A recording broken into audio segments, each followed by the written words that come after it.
أعوذ بالله من الشيطان الرجيم بسم الله الرحمن الرحيم وعن أبي هريرة رضي الله عنه أن رسول الله صلى الله عليه وسلم قال. Hadis dari Abi Hurairah mana oleh Rasulullah sallallahu alaihi wasallam bersabda, aqrabu ma yakunul 'abdu min rabbih wa huwa sajidun fa aksiru du'a, rawahu Muslim.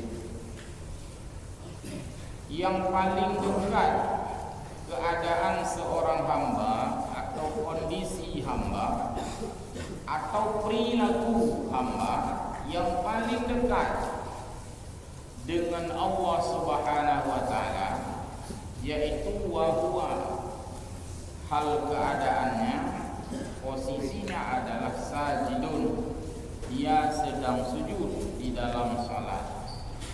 Jadi sujud di dalam salat adalah posisi yang paling dekat dengan Allah Subhanahu wa taala.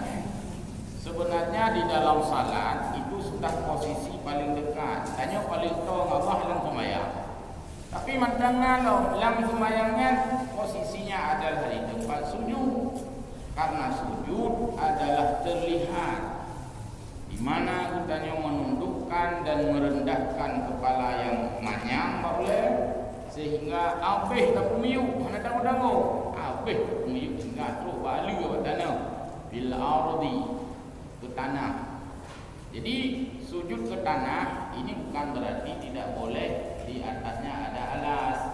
Karena ada sebahagian seperti pemahaman versi Syiah, ada satu versi mereka itu sujud mesti ya ke tanah, maka hanya pakai sajadah tiga di tanah lebih.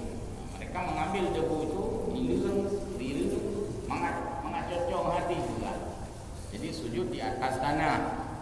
Padahal arti tanah, jadi tahu dalam bahasa Inggris, kamus bahasa Inggris, tanah itu adalah apa yang rendah yang kita injak. Jadi yang dimaksud dengan tanah, walaupun yang keramik tanah juga, walaupun tikar tanah juga.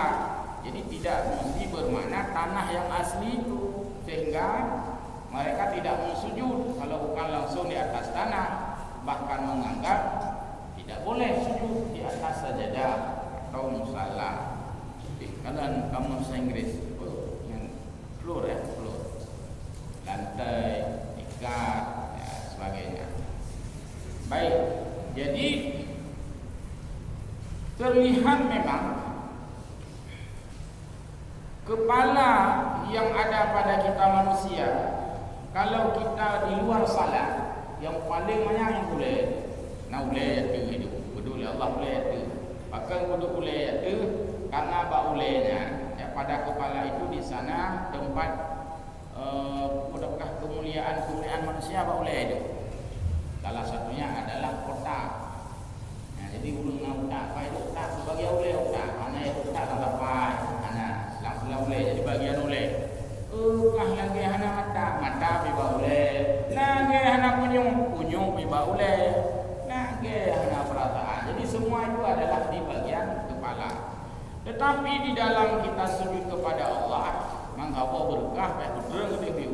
Ya, kondisi itulah yang paling akrab, paling dekat antara hamba dengan Khalik, dengan pencipta. Karena itu kata Nabi, karena kita dengan tauhid dengan Allah keadaannya, fa'aksiru doa, maka perbanyaklah doa, kata Nabi. Tak boleh doa. Arti perbanyak doa, perbanyak dari yang disuruh sekedar ada doa itu.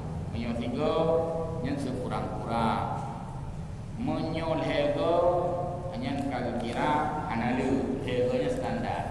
Tapi menyokut aksiru doa, perbanyakkan doa, diinginkan dari makna bahasa adalah lebih daripada 3 kali. Apa yang kita ucapkan doa di dalam sujud, ya doa sujud. Putra dalam sujud dia subhana rabbiyal a'la, plus wa bihamdi. Jadi subhana rabbiyal a'la itu yang disuruh oleh Nabi perbanyakkan. Kalau sekurang-kurang dibaca itu adalah sekali dan sebaik-baik dibaca adalah 3 kali, maka kalau dikatakan perbanyaklah berarti lebih daripada 3 kali.